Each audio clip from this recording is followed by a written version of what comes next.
黑鹰直升机成编，首位女飞行员亮相。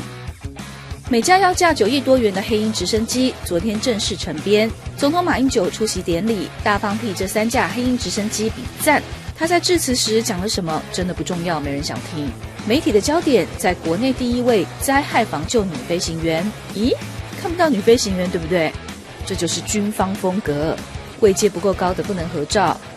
女飞行员在这儿。之前是在长荣航空飞 MD-90机型客机，那目前飞的机型是UH-1H， 希望可以累积一些救援的经验，那明年可以转UH-60黑鹰直升机。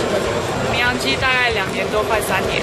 直升机就是从去年才考进空勤总队，因为现在还在学习阶段，希望可以多累积一点救援经验。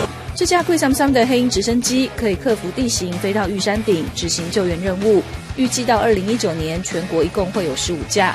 一旦出现灾害，能在半小时内抵达现场救灾，提升效率。动新闻台中报道。